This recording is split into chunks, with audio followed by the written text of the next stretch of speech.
In this video, we will look into one of the most dangerous threats to AI systems, data and model poisoning, which is the fourth vulnerability in 2025 OWASP Top 10 for LLM applications. OWASP says data poisoning occurs when pre-training, fine-tuning, or embedding data is manipulated to introduce vulnerabilities, backdoors, or biases. This manipulation can compromise model security, performance, or ethical behavior, leading to harmful outputs or impaired capabilities. These attacks can be obvious or deceptive, but what makes them truly dangerous is how easily they can slip in. It doesn't always require breaking into your system, but just one poisoned dataset or compromised file can start the damage, often without immediate signs. To understand this risk better, let's walk through the LLM lifecycle and see where attackers might strike. Let's start with data collection phase, one of the earliest points where poisoning can occur. Let's say a company is building LLM to help employees with cybersecurity questions. They gather blogs, support articles, and forum posts, but hidden in that content are subtle falsehoods like it's safe to email your password to IT, disable multi-factor authentication to resolve login issues, and so on. These lines might seem harmless, but they are intentionally wrong. If the model trains on this data, it may later recommend these actions to real users. That is data poisoning.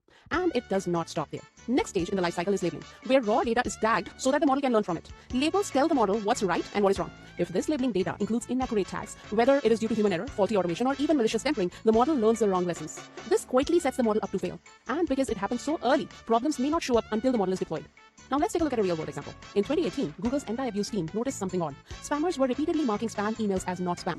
They weren't just trying to get one message through. They were trying to retrain the entire system. And over time, it worked. Gmail's filter became less accurate. More spam got through. Not because the model was hacked, but because the labels it had been trusting were poisoned. This is a powerful reminder that training data does not have to be false to be dangerous. It just has to be misleading for long enough. Now let's talk about model poisoning. OWASP says models distributed through shared repositories or open source platforms can carry risk beyond data poisoning, such as malware embedded through techniques like malicious pickling, which can execute harmful code when the model is loaded. This happens when a model is fine-tuned or modified to include a hidden trigger, something that looks normal but acts maliciously. Imagine someone inserts a phrase like load configuration shadow 9. It reads like a configuration command, but it could unlock dangerous behavior the model was never supposed to show. We call that a sleeper agent, where the model acts normal until that one phrase activates that malicious command. Another danger is how models are stored. As we discussed in the previous video, many developers use Python's pickle files to save trained models so that they can be reloaded later without retraining from scratch.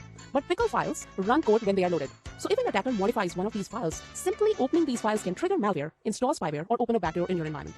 So why does this all matter? Because when a model is poisoned, it can generate biased or offensive content, it can provide misleading or unsafe guidance, it may contain hidden triggers or backdoors in your environment, and it may behave unpredictably in the real world. It may also even execute harmful code without warning. And the scariest part, these issues can go undetected for weeks or months, long after deployment. That's why this risk demands your attention.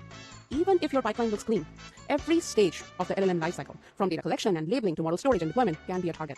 Defending against poisoning means validating your inputs, verifying your labels, scanning your files, and treating anything untrusted with caution. In the next video, we will explore the practical defenses you can use, consisting of tools, best practices, and red flags to watch for as you build and secure your models. So see you there.